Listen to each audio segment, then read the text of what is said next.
Hola, mi nombre es Fernando y hablaré sobre mis conclusiones acerca del documental de Medio Oriente. Para comenzar, me resultó muy interesante el ver y entender la historia de Medio Oriente y el hecho de llegar al día de hoy y saber por qué son así, además de todo lo bueno y malo que han llegado a pasar. Pero bueno, adentrándonos, desde el principio, Medio Oriente ha sido una creación de Occidente como demuestran sus fronteras y sus nombres occidentalizados. Jerusalén es y fue sagrada para tres religiones, por lo que siempre se han peleado a la Tierra Santa. En el siglo XX estaba conquistado por Constantinopla, en Turquía. Participaron en la Primera Guerra Mundial. Los otomanos gobernaban Arabia, pero era conocido como Bedum. Desde el final de la Primera Guerra Mundial, Occidente se repartió el pastel. Los británicos dieron forma y orden al movimiento árabe, que ni siquiera era un país ni usaban la palabra Arabia, solo eran un conjunto de pueblos y tribus bajo el Imperio Otomano. Los británicos armaron a los árabes e introdujeron el concepto de nación árabe, dándoles una identidad propia, y así consiguieron desestabilizar al Imperio Otomano, que era aliado de Alemania en la Gran Guerra. Una vez Turquía perdió, el concepto de nación árabe se volvió un problema incontrolable, ya que al mismo tiempo le habían prometido a los judíos su tierra prometida, en Palestina, por medio de la Declaración de Balfour en 1917. Los ganadores de la Primera Guerra Mundial se repartieron el botín y trataron de dividir todo el territorio de Oriente Medio, en pequeños y controlables países. Los británicos controlaban los territorios santos y decidieron aceptar la inmigración judía masiva cuando Estados Unidos decidió no aceptar más inmigrantes judíos. Cuando los árabes protestaron, se empezaron a imponer cuotas a la inmigración judía, pero el movimiento sionista ya se había hecho fuerte en Palestina, y siguieron construyendo asentamientos tan rápido como pudieron, a la vez que atentaban contra el Reino Unido por tratar de impedir la inmigración.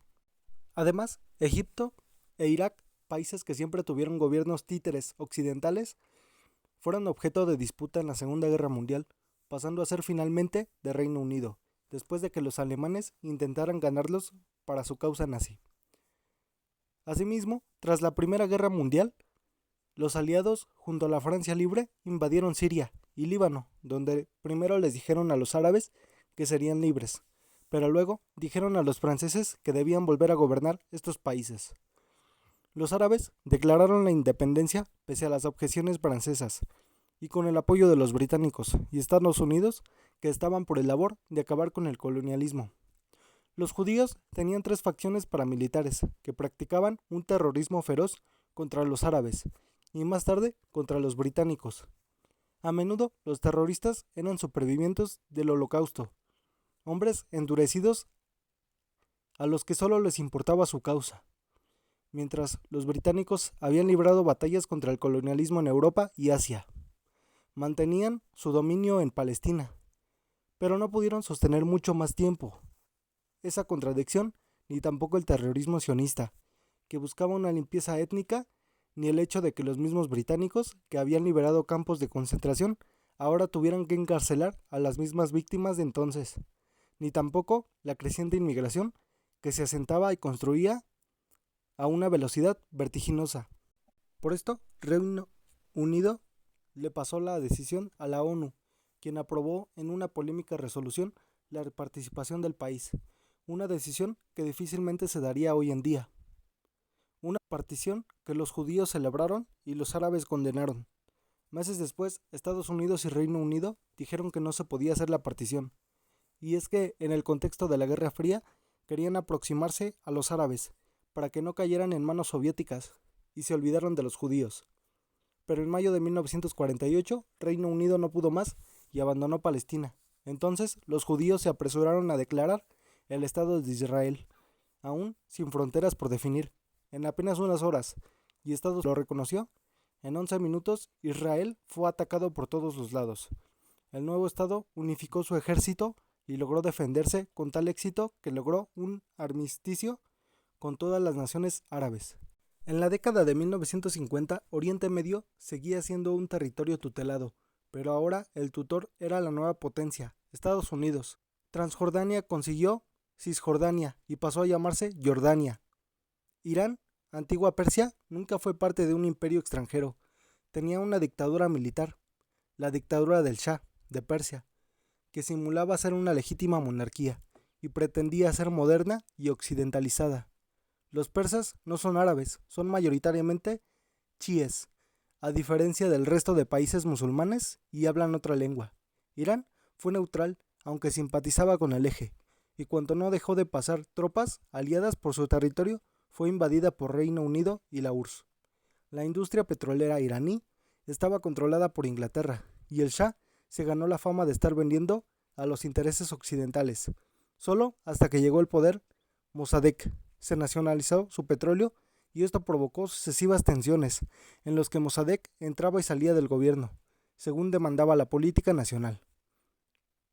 Y por otro lado, los británicos campaban a sus anchas por Egipto, y aunque no era parte del imperio británico, sus reyes, que ni siquiera eran egipcios, sino turcos, eran leales a Reino Unido. Durante la Segunda Guerra Mundial, los gobiernos de Egipto eran próximos al eje. El Reino Unido obligó a su rey a destituirlos. Esa humillación no la olvidará el pueblo, y los radicales islámicos y los nacionalismos se alimentarían de esa humillación. Pronto, un golpe de estado liderado por el nacionalista árabe Nasser quitó de en medio al rey y se declaró la república. Por primera vez, Egipto tenía un líder egipcio, querido por el pueblo, con una visión autónoma de su destino y laico. Nasser nacionalizó las tierras y procuró que los demás gobiernos árabes no estuvieran al servicio de la OTAN, para acorralar a la URSS.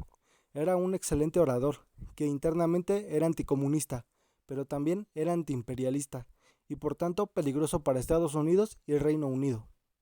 El naserismo potenció el nacionalismo árabe, y de ahí nació un nuevo y potente partido árabe, el Baas, que dio un golpe de estado en Jordania, provocando que todos se alinearan en uno de los dos bandos en todo Oriente Medio, nacionalistas árabes contra monarquías pro-occidentales. También la tensión con Israel siempre estuvo latente, pues no se llegó a la paz, tan solo a treguas constantes. Cuando Nasser se hizo más fuerte y se reafirmó, estaba dispuesto a atacar a Israel, pero este se le adelantó y acometió la Guerra de los 6 días en 1967, con rotundo éxito. Le quitó el Egipto al Sinai, los altos del Golán a Siria y Cisjordania a Jordania. Estos pasaron a denominarse territorios ocupados y dejaron un mapa de Israel difícil de atacar geográficamente. Los árabes optaron por el terrorismo con la OLP a la cabeza. En 1973, Egipto y Siria atacaron a Israel en su fiesta religiosa. Fue la guerra del Yom Kippur. Fue una sorpresa, pero Israel se repuso y mantuvo los territorios ocupados, acercándose peligrosamente a las capitales de ambos países. Fue un momento peligroso durante la Guerra Fría, en la que ambas superpotencias apoyaron militarmente a los bandos implicados. En Irán, el fundamentalismo religioso cobró fuerza a partir de 1967, cuando el pueblo echó al Shah de Persia por ser visto como un títere de Occidente, que trataba de modernizar el país, pero bajo la tutela de Estados Unidos. El nuevo líder iraní sería el clérigo Jomeini, que impondría la ley islámica. La crisis de la embajada de Estados Unidos en Irán terminó con la carrera de Jimmy Carter. Irak, sunita como la mayoría de árabes, quiso contrarrestar la revolución chiita que Jomeini inició en Irán, y atacó a Irán iniciando la larga guerra de Irán contra Irak. La década de los 80 fue el tiempo en el que nacieron los grupos terroristas de Hezbollah y Hamas, así como la Intifada, una rebelión de civiles palestinos en los territorios ocupados, que cogió por sorpresa a Israel y que se ganó la simpatía de la comunidad internacional. Gaddafi y Saddam Hussein fueron el lado oscuro del naserismo, dictadores fascistas de la peor calaña, pero herederos de cierta modernidad secular que hacía que las mujeres pudieran trabajar y vestir como quisieran, y que las lapidaciones o amputaciones estuviesen prohibidas.